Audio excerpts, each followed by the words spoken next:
저는 이게 진짜 이해가 안 가는 게 LPG 엔진이나 가솔린 엔진이나 그게 그거 아닌가요?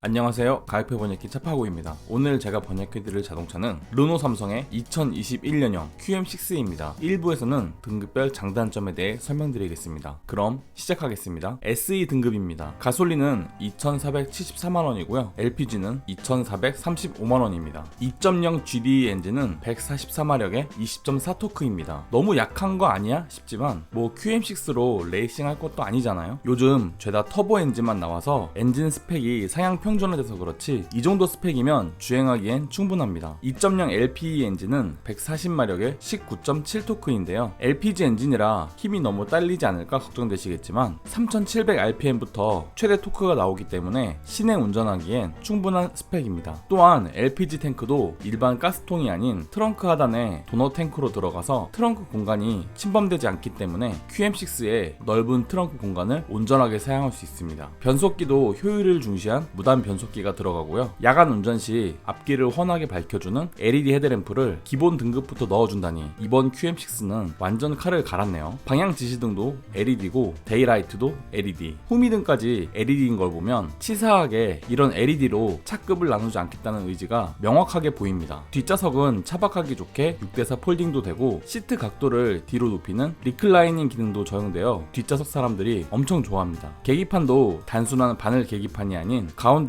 7인치 액정이 박히는 LCD 계기판이기 때문에 투싼의 그 요상망측한 계기판에 비하면 훨씬 보기 좋고요. 스티어링엔 가죽이 둘러지니 고급감도 적당합니다. 후방 주차 시 필수인 후방 주차 센서 들어오고 비 오는 양에 맞춰 속도 조절하는 오토 와이퍼도 기본으로 들어옵니다. 앞좌석에 열선 시트 들어오니 요즘 같은 겨울에 두려울 게 없고요. 현대 기아차와는 다르게 내비게이션 같은 거 따로 넣지 않아도 풀 오토 에어컨은 기본으로 넣어줍니다. 좌우 독립식이라 운전석, 조수석 서로 다른 온도의 바람이 나오게 할 수도 있습니다. 마지막으로 뒷좌석 탑승자들을 위한 2열 송풍구 기본 적용입니다. SE 등급 단점입니다. 스마트 키가 아니기 때문에 차 키에 문 잠금 버튼 눌러서 열어야 하고 시동도 키 꽂아서 합니다. 시동 거는 건 뭐 귀찮지 않은데 이 문 잠금 해제하는 게 진짜 너무 귀찮습니다. 후미등도 LED라 좋아할 뻔했는데 상위 등급과는 다르게 가운데 일자 라인엔 LED 안 박혀 있습니다. 그래서 남들이 보면 후미등 고장난 줄 알 거예요. 이 외에도 아쉬운 점이 많지만 뭐 기본 등급이니 다 이해할 수는 있습니다. 그런데 SE 등급은 그 어떤 옵션도 넣을 수가 없습니다. 추가 옵션이 아예 없어요. 그래서 후방 카메라도 안 되고 미러링 디스플레이도 넣을 수 없습니다. 뭐 이런 건 없으면 없는 대로 내비 매립하고 후방 카메라 달면 되니까 참을 수는 있겠지만 현대 기아차는 기본으로 넣어주는 전방 추돌 방지 보조와 차선 이탈 방지 보조 같은 안전 옵션들을 SE에선 추가할 수 없게 한 건 정말 너무한 거 아닌가 싶습니다. 운전자를 위해서나 보행자를 위해서나 모두를 위해 필요한 옵션인데 이거를 돈 주고도 못 넣게 한다고? 그냥 대놓고 SE 사지 말란 소리입니다. SE 사지마 에디션일까요? LE 등급입니다. 157만원 올랐고요. 가솔린은 2631만원, LPG는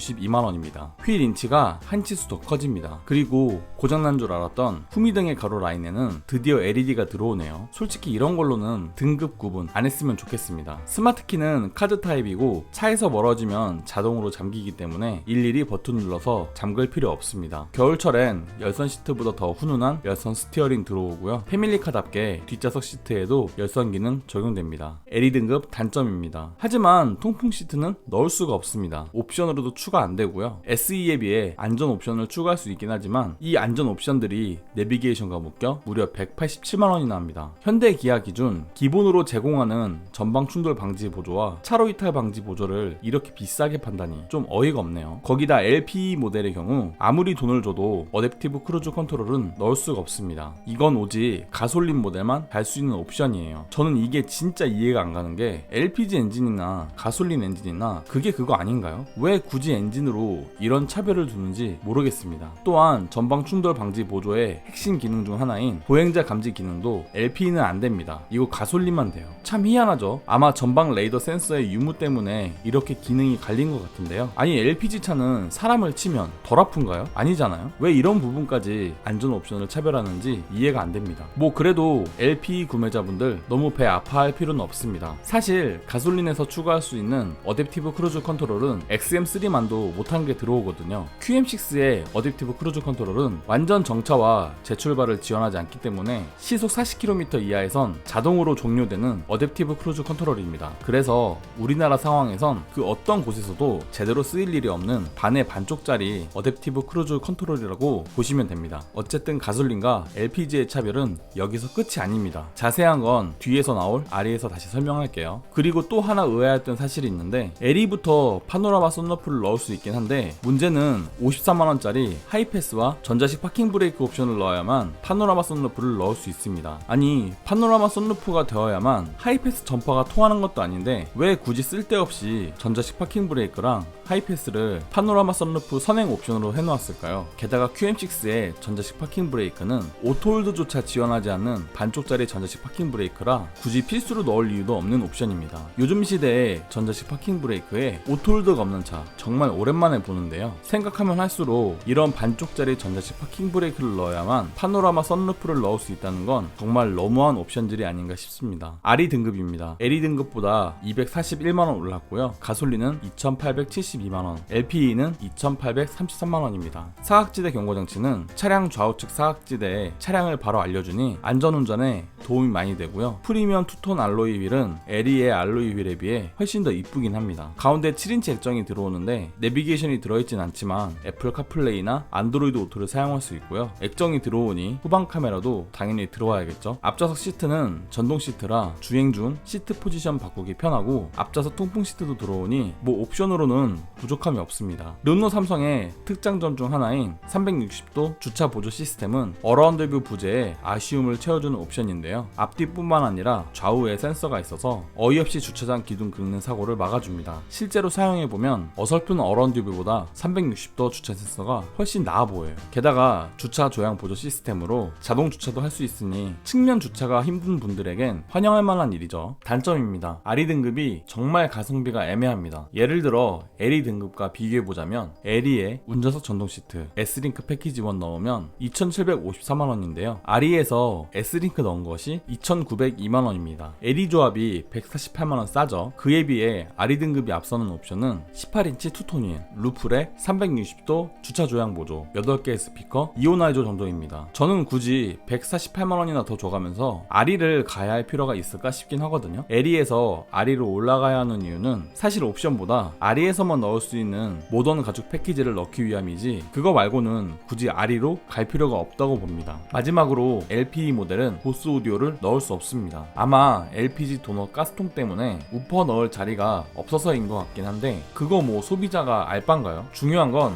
돈을 줘도 보스 오디오를 못 넣는다는 점은 LPE 오너들 입장에선 차별받는다는 느낌이 들 수밖에 없습니다. RE 시그니처입니다. 167만원 올랐고요. GDE는 3039만원, LPE는 3000만원입니다. 휠은 한 치수 더 커진 19인치가 됩니다. RE에서 이거 넣으려면 무려 35만원이나 더 줘야 되죠. 풀 LED 리어 콤비네이션 램프는 방향 지시 등의 점등 방식이 순차 점등 방식이기 때문에 무슨 아우디차 보는 것 같고요. 앞유리에 차암 글라스는 열 차단 기능까지 추가되고요. 또한 시트가 천연 가죽 시트로 바뀌면서 시트 컬러도 브라운으로 바꿀 수 있는데 센터페시아의 손잡이와 도어 암레스트의 가죽도 브라운으로 바뀌어 실내의 고급감이 더욱 좋아집니다. 앰비언트 무드램프도 앞좌석 쪽에 적용되고요. 운전석 시트는 메모리 시트가 되면서 이지 액세스까지 적용되어 부부가 번갈아가며 타는 차에 쓸모가 많습니다. 시트 방석의 길이를 조절할 수 있는 쿠션 익스텐션 기능도 허벅지가 긴 분들에겐 운전 피로를 덜어주는데 도움이 많이 됩니다. RE 등급 단점입니다. RE 시그니처쯤 되니까 딱히 단점이라고 할 만한 건 별로 없습니다. 아쉬운 건 퀼팅 나파 가죽을 넣을 수 없다는 건데 RE 시그니처에서 이것까지 넣게 해주면 프리미에르만의 특장점이 없어지니까 뭐 이 정도는 봐줘야겠죠. 그래도 하나 아쉬운 건 앰비언트 무드램프를 앞좌석에만 넣어준 건 좀 치사합니다. 왜냐하면 프리미에르는 뒷좌석까지 연결되어 있거든요. 프리미에르 등급입니다. 245만원 올랐고요. GDE는 3324만원, LPE는 3245만원입니다. 외장 디자인이 프리미에르 전용 디자인으로 바뀝니다. 보통 사람들은 봐도 모르지만 QM6 오너들끼리는 확실히 보고 알 수 있을 정도로 많이 바뀌고요. 이중 접합 차음유리는 앞유리에 이어 1열과 2열 도어까지 적용됩니다. 됩니다. 확실히 더 정숙한 주행이 가능하겠죠. 전 좌석 시트는 나파 가죽으로 바뀌면서 퀼팅도 적용되기 때문에 외제차 실내 부럽지 않고요. 앞좌석 헤드레스트가 비행기 헤드레스트 같이 변하는데 머리 양쪽을 잡아주니 편합니다. 그리고 앰비언트 무드램프가 뒷좌석까지 연결되어 뒤에 타는 사람들에게까지 자랑하기 좋죠. 프리미에르 단점입니다. 동급 차량들에 비해 아쉬운 것을 얘기해보자면 일단 XM3에서도 되는 풀 LCD 계기판이 QM6에선 안됩니다. 이런 건 페이스 리프트 할 때까진 바꿀 생각이 없나 보네요. 한 10년 후면 바뀔까요? 헤드업 디스플레이도 없습니다. 그런데 뭐 이건 투싼에도 없으니까 이해할 수 있습니다. 그래도 좀 아쉬운 건 뒷좌석 사람들을 위한 도어 커튼이 없는데요. 원래 패밀리카라면 뒷좌석 도어 커튼이 꽤 활용도가 높거든요. 그리고 SUV인데도 사륜구동을 제공하지 않는다는 건 좀 의아하긴 합니다. 르노그룹이 기술력이 없는 기업도 아닌데 사륜 있어봤자 안 팔릴 것 같아서 사륜을 안 파는 건 아이러니하게도 QM6의 능력이 딱 패션 SUV임을 보여주는 꼴밖에 안 되거든요. 저는 아무리 사륜을 사람들이 선택을 많이 안 한다고 해도 옵션으로 제공을 해주느냐 안 해주느냐는 아주 큰 차이가 있다고 봅니다. 이로써 등급별 장단점에 대한 설명은 끝났고요. 2부에서는 차파오가 제안하는 최상의 가성비 조합에 대해 설명드리겠습니다. 도움이 되었다면 구독과 좋아요, 도움이 되지 않았다면 싫어요를 꼭 눌러주세요. 감사합니다.